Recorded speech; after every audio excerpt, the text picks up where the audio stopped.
नमस्कार दोस्तों, आप लोगों का ऑल इंडिया स्टडी में स्वागत है। तो आज हम पढ़ेंगे सीटेट में हिंदी का पैडागोजी सेक्शन, टॉपिक नंबर 3, बहुभाषिकता। ठीक ना। तो आइए देखते हैं प्रश्न नंबर 1, बहुभाषिकता का अर्थ क्या है। जब कोई भी व्यक्ति दो या दो से अधिक भाषा का प्रयोग करता है और उसको जानता है, उसे बहुभाषिकता कहते हैं। ठीक ना। तो इस हिसाब से इसका ऑप्शन हो जाएगा दो या दो से अधिक भाषाओं का ज्ञान। ऑप्शन नंबर बी करेक्ट हो जाएगा। अब अगला देखेंगे प्रश्न नंबर 2 है, भारतीय कक्षाओं में बहुभाषिकता क्यों स्वाभाविक मानी जाती है। तो देखिए, इसमें इसलिए मानी जाती है कि भारत में लोग अलग अलग भाषा बोलते हैं, जैसे संस्कृत अलग है और हिंदी, अंग्रेजी, तमिल सभी प्रकार की भाषा बोली जाती है। तो इसलिए यहाँ पर जो सामाजिक एवं संस्कृति की विविधता के कारण इसको बहुभाषिकता जरूरी है। ठीक ना। तो ऑप्शन नंबर सी करेक्ट हो जाएगा। प्रश्न नंबर 3 देखेंगे, सीटेट के अनुसार बहुभाषिक कक्षा में शिक्षक को क्या करना चाहिए। तो देखिए, जो शिक्षक को बहुभाषिक जो कक्षा होती है उसमें सभी भाषाओं का सम्मान करना चाहिए। तो देखिए, इस हिसाब से इसका जो सही आंसर होगा सभी भाषाओं का सम्मान। ऑप्शन नंबर सी करेक्ट हो जाएगा।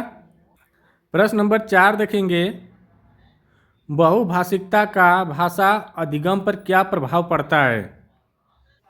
तो देखिए, जो बहुभाषिकता का जो अधिगम पर जो प्रभाव पड़ता है, बहुभाषिकता शब्द सीखने की क्षमता को मजबूत करता है। ठीक ना।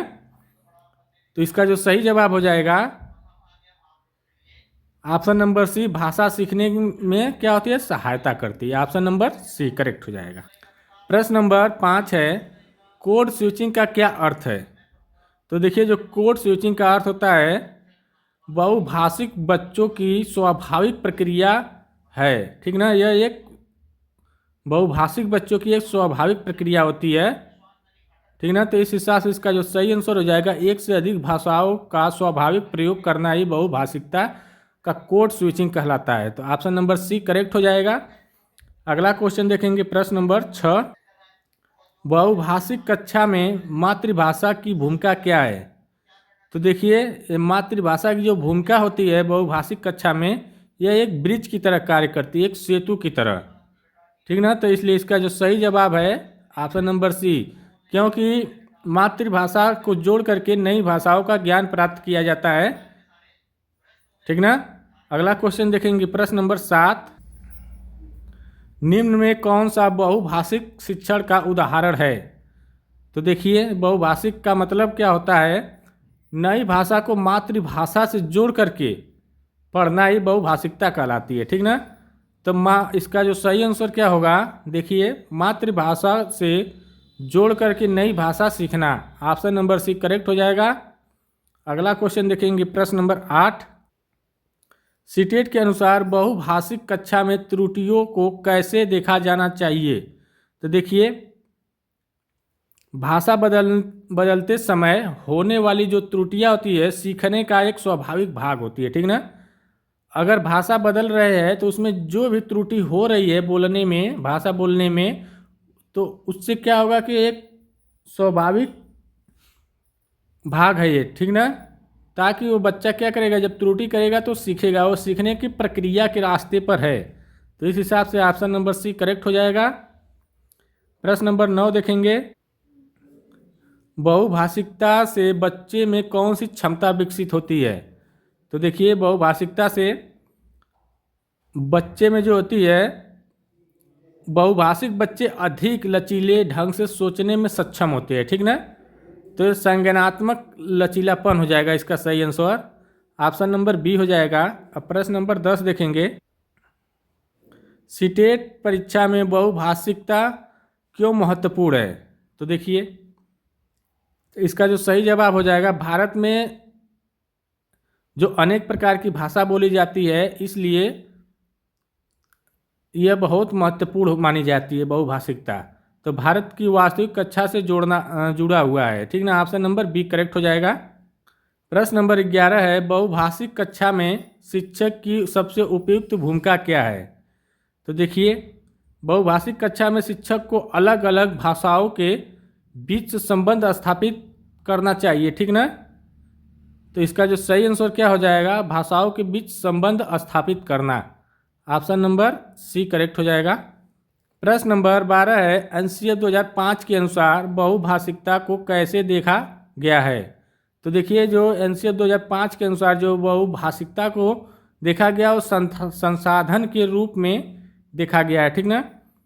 तो इसका जो सही जवाब हो जाएगा ऑप्शन नंबर सी, सीखने का एक संसाधन के रूप में इसको बताया गया है एनसीएफ 2005 के अनुसार। तो अगला क्वेश्चन देखते हैं, प्रश्न नंबर 13, बहुभाषिक बच्चों में भाषा मिश्रण का क्या कारण है?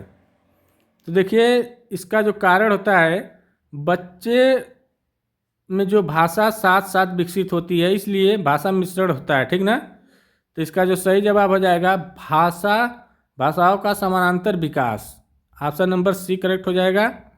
अगला क्वेश्चन देखेंगे, प्रश्न नंबर 14, बहुभाषिक कक्षा में निम्न में से कौन सा कार्य उचित है? तो देखिए, सबसे उचित जो कार्य है, मातृभाषा का प्रयोग सीखने की गति को क्या करता है, बढ़ाता है। तो इसका जो सही आंसर क्या हो जाएगा, मातृभाषा का प्रयोग प्रोत्साहित करता है। ऑप्शन नंबर बी करेक्ट हो जाएगा। अगला क्वेश्चन देखेंगे, प्रश्न नंबर 15, बहुभाषिकता का सबसे बड़ा शैक्षिक लाभ क्या है? तो देखिए, बहुभाषिकता का सबसे बड़ा जो शैक्षिक लाभ होता है, सोच और वैचारिक समझ को विकसित करना, ठीक ना। तो इसका जो सही आंसर हो जाएगा, वैचारिक स्पष्टता और सोच। अगला क्वेश्चन देखेंगे, प्रश्न नंबर 16, निम्न में कौन सा कथन सही है? तो देखिए, बहुभाषिकता में क्या होता है, ऑप्शन नंबर ए देखते हैं, बहुभाषिकता भ्रम पैदा करती है। भाई गलत है, भ्रम नहीं पैदा करती है, एक प्रकार का क्या है, सीखने की प्रक्रिया है। बहुभाषिकता बच्चों को कमज़ोर करती है, ये भी नहीं। बहुभाषिकता संज्ञानात्मक विकास को बढ़ाती है, ये बात सही है, ठीक ना। अब अगला क्वेश्चन देखेंगे, प्रश्न नंबर 17 को। देखिए, 17 में क्या है, बहुभाषिक कक्षा में आकलन कैसा होना चाहिए? तो देखिए, बहुभाषिक कक्षा में जो आकलन होना चाहिए वह भाषाई पृष्ठभूमि का ध्यान रखकर ही करना चाहिए, ठीक ना। बच्चे के भाषाई पृष्ठभूमि का ध्यान में रख करके इसका आकलन करना चाहिए। तो इस हिसाब से ऑप्शन क्या होगा सही, भाषा केवल संवेदनशील होनी चाहिए, ठीक ना। ऑप्शन नंबर सी करेक्ट हो जाएगा। अब प्रश्न नंबर हम लोग देखेंगे 18, कोड मिक्सिंग और कोड स्विचिंग को सीटेट में कैसे देखा जाता है? तो देखिए, ये दोनों बहुभाषिक बच्चों को स्वाभाविक सीखने की रणनीतियाँ है, ठीक ना। बहुभाषिक जो बच्चे होते हैं इनको स्वाभाविक रूप से सीखने की रणनीति है। तो इस हिसाब से इसका क्या हो जाएगा, सीखने की रणनीति है। ऑप्शन नंबर सी करेक्ट हो जाएगा। इसका भी सी ज़्यादा सही हो रहा है, कोई बात नहीं। अगला क्वेश्चन देखेंगे, प्रश्न नंबर 19। देखिए, वीडियो अच्छी लगे चैनल को लाइक शेयर सब्सक्राइब करते हुए चलिए। अगर जो भी नहीं समझ में आ रहा है वो बताइए, हम फिर से समझाने का प्रयास करेंगे, कमेंट बॉक्स में ज़रूर बताइए। बहुभाषिकता का सामाजिक लाभ क्या है? तो देखिए, बहुभाषिक बच्चे जो होते हैं वो सांस्कृतिक समझ को विकसित करते हैं, ठीक ना। तो इसका जो सबसे बड़ा लाभ होता है सम्मान, सांस्कृतिक समझ और सम्मान। ऑप्शन नंबर बी हो जाएगा करेक्ट। अब अगला क्वेश्चन देखेंगे, प्रश्न नंबर 20, सीटेट में बहुभाषिकता से जुड़े प्रश्न किस रूप में आते हैं? तो देखिए, जो सीटेट में जो बहुभाषिकता से जुड़े प्रश्न जो आते हैं परिस्थिति के आधार पर आते हैं, ठीक ना। अक्सर जो होते हैं कक्षा में जो स्थित होते हैं उसी के आधार पर आते हैं। तो ऑप्शन नंबर सी करेक्ट हो जाएगा। अब हम लोग देखेंगे प्रश्न नंबर 21, एक बहुभाषिक कक्षा में छात्र अपनी मातृभाषा में उत्तर देता है, शिक्षक की सबसे उपयुक्त प्रक्रिया क्या है? तो देखिए, कह रहा है कि एक कक्षा में छात्र अपनी मातृभाषा में उत्तर देता है, तो शिक्षक की उपयुक्त प्रक्रिया क्या होनी चाहिए? तो उत्तर की भावना समझकर लक्ष्य भाषा से जोड़ना, ठीक ना। इसका सबसे सर्वोत्तम तरीका होता है, रणनीति होती है। तो तो इसलिए इसका जो सही जवाब हो जाएगा ऑप्शन नंबर सी करेक्ट हो जाएगा। अब देखेंगे प्रश्न नंबर 22। वीडियो अच्छी लगे तो लाइक शेयर जरूर करते चलिए, चैनल को सब्सक्राइब जरूर कर लीजिए। प्रश्न नंबर 22 है, बहुभाषिकता के संदर्भ में एडिटिव बिलिंगुअलिज्म का अर्थ क्या है? तो देखिए इसका जो सही आंसर हो जाएगा नई भाषा सीखते हुए मातृभाषा भी सुरक्षित रखना, ठीक ना। तो ऑप्शन नंबर सी करेक्ट हो जाएगा। अगला क्वेश्चन देखेंगे प्रश्न नंबर 23। निम्न में कौन सी स्थिति बहुभाषिक दृष्टिकोण के विपरीत है?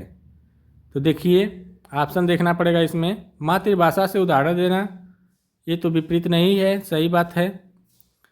भाषा मिश्रण को स्वीकार करना भी सही है। केवल मानक भाषा बोलने पर जोर, ये क्या है? विपरीत है। यही ऑप्शन सही हो जाएगा प्रश्न के अनुसार, ठीक ना। अगला क्वेश्चन देखेंगे प्रश्न नंबर 24। बहुभाषिक कक्षा में पाठ योजना बनाते समय शिक्षक को सबसे पहले क्या ध्यान में रखना चाहिए? तो देखिए सबसे पहले जो शिक्षक को ध्यान में रखना चाहिए वह बच्चा जो भाषाई पृष्ठभूमि समझता हो बिना प्रभावी हुए संभव हो सके, ठीक ना। तो इसका जो सही आंसर क्या हो जाएगा? बच्चों की भाषाई पृष्ठभूमि को ध्यान में रखना चाहिए शिक्षक को। ऑप्शन नंबर बी करेक्ट हो जाएगा। अगला क्वेश्चन देखेंगे प्रश्न नंबर 25। बहुभाषिक और संज्ञानात्मक विकास के संबंध में कौन सा कथन सही है? ऑप्शन नंबर ए कोई संबंध नहीं, भाई गलत बात है। नकारात्मक प्रभाव भी गलत। बहुभाषिक संज्ञानात्मक लचीलापन बढ़ाती है, ऑप्शन नंबर सी करेक्ट हो जाएगा। ये सोचने की गति कम होती है, ऐसा कुछ नहीं है, ठीक ना। ये थिंकिंग जो होती है फ्लेक्सिबल होती है, ठीक ना। प्रश्न नंबर 26 है, यदि कोई शिक्षक भाषा मिश्रण को गलती मानता है तो वह किस दृष्टिकोण को दर्शा रहा है? तो देखिए यह जो गलती मान रहा है तो यह एक भाषी को दर्शा रहा है, ठीक ना। ऑप्शन नंबर सी हो जाएगा सही। अगला क्वेश्चन देखेंगे प्रश्न नंबर 27। बहुभाषिकता के संदर्भ में एनसीएफ 2005 किस पर बल देता है? तो यह देता है भाषा को संसाधन मानता है, ठीक ना। तो ऑप्शन नंबर सी करेक्ट हो जाएगा। एनसीएफ 2005 कहता है कि बहुभाषिकता क्या एक संसाधन का कार्य करती है बच्चों के। प्रश्न नंबर 28 देखेंगे, बहुभाषिक कक्षा में सही आकलन। ऑप्शन नंबर 1 है केवल मानक, केवल आ गया तो गलत। भाषाई पृष्ठभूमि को नज़रअंदाज करना, ये भी गलत। भाव और समझ को महत्व देना, ऑप्शन नंबर सी सही हो जाएगा। अंक काटना, ये बात कोई निगेटिव है। अगला क्वेश्चन देखेंगे प्रश्न नंबर 29। प्रश्न नंबर 29 है, बहुभाषिक कक्षा में स्कैफोल्डिंग का अर्थ क्या है? स्कैफोल्डिंग का जो अर्थ होता है धीरे धीरे सहायता देना, ठीक ना। तो इसका जो सही आंसर हो जाएगा ऑप्शन नंबर बी। शिक्षक को क्या करना चाहिए? धीरे धीरे बच्चों को सहायता देना चाहिए, सीखने में मदद करनी चाहिए। प्रश्न नंबर 30 है, सीटेट में बहुभाषिकता से जुड़े प्रश्न अधिकतर कैसे होते हैं? तो देखिए ये जो अधिकतर प्रश्न जो होते हैं ये कक्षा परिस्थिति के आधार पर होते हैं, ठीक ना। तो इसका सही जवाब हो जाएगा ऑप्शन नंबर सी। प्रश्न नंबर 31 है, एक छात्र हिंदी वाक्य के बीच बीच में अपनी बोली के शब्दों का प्रयोग करता है, तो शिक्षक को इसे कैसे देखना चाहिए? तो देखिए हिंदी बोल रहा है लेकिन वो मातृभाषा का भी उसमें प्रयोग कर दे रहा है, तो यह क्या है? भाषा अधिगम की स्वाभाविक प्रक्रिया है, ठीक ना। कोड मिक्सिंग है, ठीक ना। इसका सही आंसर ऑप्शन नंबर सी हो जाएगा। अब प्रश्न नंबर हम लोग देखेंगे 32। बहुभाषिक कक्षा में भाषा अधिकार का अर्थ क्या है? तो देखिए इसका जो अर्थ होता है अपनी मातृभाषा का प्रयोग करने का अधिकार होता है, ठीक ना। ऑप्शन नंबर बी करेक्ट हो जाएगा। अगला क्वेश्चन देखेंगे प्रश्न नंबर 33। बहुभाषिक कक्षा का उद्देश्य क्या है? तो देखिए बहुभाषिक कक्षा का जो उद्देश्य होता है संप्रेषणीय क्षमता का विकास करना, ठीक ना, जिससे बच्चे अपने लक्ष्य तक पहुंच सके, स्किल विकसित हो सके, ठीक ना। ऑप्शन नंबर सी करेक्ट हो जाएगा। अब प्रश्न नंबर 34 देखेंगे, यदि शिक्षक बच्चों की भाषाओं को कक्षा में स्थान नहीं देता तो इसका क्या प्रभाव पड़ेगा। करा यदि शिक्षक बच्चों की भाषाओं को कक्षा में स्थान नहीं दे रहा है, मतलब जो बच्चा अपनी मातृभाषा बोल रहा है उसको कक्षा में स्थान नहीं दे रहा है, वो मानक पर चल रहा है, तो यह क्या होगा, यह बच्चे क्या होंगे, इससे हतोत्साहित होंगे, ठीक ना, डरेंगे। ऑप्शन नंबर सी हो जाएगा सही। और बच्चे का जो आत्मविश्वास क्या होगा, घटने लगेगा। प्रश्न नंबर 32 है, बहुभाषिक कक्षा में कौन सा दृष्टिकोण सबसे उपयुक्त है। तो देखिए सबसे उपयुक्त है इस चारों में से समावेशी, ठीक ना, ऑप्शन नंबर सी हो जाएगा। समावेशी कक्षा पर जोर दिया जाता है। प्रश्न नंबर 33 है, निम्न में से कौन सा बहुभाषिकता का शैक्षिक लाभ नहीं है। तो देखिए बेहतर समझना ये तो है, सांस्कृतिक का सम्मान करना ये भी है, सोचने की लचीला ये भी है। तो ये भाषा का जो डर है ये नहीं है, तो ऑप्शन नंबर डी करेक्ट हो जाएगा। प्रश्न के अनुसार नहीं पूछा है निगेटिव, तो नकारात्मक आंसर भी होगा। अगला क्वेश्चन देखेंगे, प्रश्न नंबर 37, बहुभाषिक कक्षा में पाठ्य सामग्री कैसी होनी चाहिए। तो देखिए जो बहुभाषिक कक्षा में पाठ्य सामग्री बच्चों की भाषाओं से जुड़ी होनी चाहिए, ठीक ना, और आसान होना चाहिए, जिससे बच्चे सीखने में आसानी ग्रहण करें। तो ऑप्शन नंबर बी करेक्ट हो जाएगा। प्रश्न नंबर 38 है, बहुभाषिक शिक्षा और एनईपी 2020 के अनुसार सही कथन कौन सा है। केवल अंग्रेजी पर जोर देना गलत। मातृभाषा में प्रारंभिक शिक्षा, ऑप्शन नंबर बी करेक्ट हो जाएगा। ये दोनों गलत हो जाएगा, ठीक ना। प्रश्न नंबर 39 है, बहुभाषिक कक्षा में शिक्षक की भाषा संबंधित गलती कौन सी मानी जाएगी। तो देखिए ये जो मानी जाएगी मातृभाषा का प्रयोग, और दूसरा है ये नहीं मानी जाएगी। दूसरा है भाषा विविधता को स्वीकार करना, ये भी बात सही है, लेकिन ये भी नहीं मानी जाएगी। भाषा मिश्रण में दंडित करना, ये जब दंडित वाली बात आ जाएगी, क्वेश्चन क्या नकारात्मक है, तो इसका जो सही जवाब हो जाएगा ऑप्शन नंबर सी हो जाएगा। प्रश्न नंबर 40 है, सीटेट परीक्षा में बहुभाषिकता से जुड़े प्रश्नों का मुख्य उद्देश्य क्या होता है। तो शिक्षक और शैक्षिक समझ होना चाहिए, यह प्रमुख उद्देश्य होता है सीटेट का। तो वीडियो अच्छी लगे चैनल को लाइक शेयर सब्सक्राइब जरूर करिए। मिलते हैं अगले वीडियो के लिए, तब तक के लिए नमस्कार, धन्यवाद।